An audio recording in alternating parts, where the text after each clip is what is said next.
আজকের ভিডিওটা রাস্তা থেকেই শুরু করলাম। এত মন খারাপ, এত খারাপ লাগা। আমি দুদিন আগের ভিডিওতেও বলেছিলাম যে আমার দিদার শরীর ভালো নেই, দিদা খুবই অসুস্থ।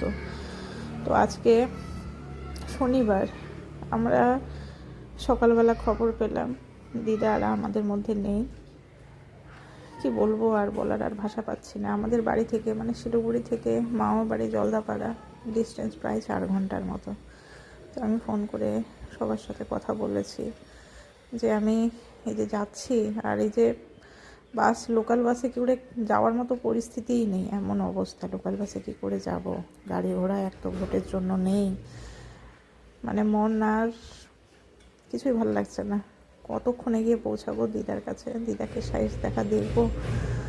দিদার যে কত স্মৃতি, দিদার এই স্মৃতিগুলো বারবার খালি মনে পড়ছে, বারবার খালি মনে পড়ছে। কিছুই ভালো লাগছে না। তাড়াতাড়ি করে দিদার কাছে যাই। মামাবাড়ির এত মজা, এত আনন্দ, আর সেই দিদাই আজকে আর নেই। এরপর মামাবাড়িতে যাব, আমার ছোটো মামির জন্য যাব। আমার ছোটো মামি দিদার জন্য যা করেছে না, আমার ছোটো মামা, আমার মেজো মামাকেই আমরা ছোটো মামাও বলি, মেজো মামাও বলি। আমার 2 মামা, বড় মামা আর মেজো মামা।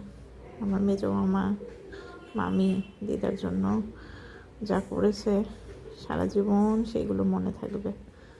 আর দিদাও ভালো করে থাকুক। অনেক কষ্ট পেল, অনেক কষ্ট। দিদার কষ্টের শেষ নেই। এই শেষ টাইমটাতে দিদাকে যে এত কষ্ট পেতে হয়েছে না, আর বলার কিছু নেই। চলো তাড়াতাড়ি, আর কি বলবো। আমি ভিডিওটা খালি করেছি যে তোমাদেরকে আপডেটটা দেওয়ার জন্য, যে গতকালও আমি ভিডিও দিতে পারিনি। আজকে তো রোববার, গতকাল ভিডিও না দেওয়ার মেন কারণই হলো এই যে এটা। যাকে চলো তাড়াতাড়ি যাই। আর আজকে আরেকটা ভিডিও আমি আপলোড করেছি কিছুক্ষণ আগে। তো সেই ভিডিওটা 2 দিন আগেকার করা ভিডিও, সেই ভিডিওটাও পোস্ট করে দিলাম। আর ভাল লাগছে না, ওই ভিডিওটাও পোস্ট করে দেবো। দিয়ে আর ভিডিও করতেই ইচ্ছা করছে না, কোনো কিছুই করতে ইচ্ছা করছে না। ভালোবাসার মানুষগুলো যে এত তাড়াতাড়ি কেন ছেড়ে চলে যায় বুঝি না। আর দাদু দিদা, এদের ভালোবাসা একদমই আলাদা, একদমই আলাদা।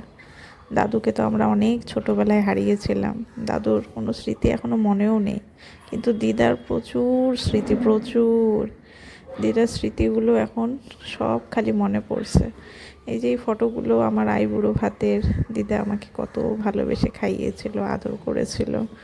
সব সময় দিদার কথা খালি মনে পড়ছে, সব সময়।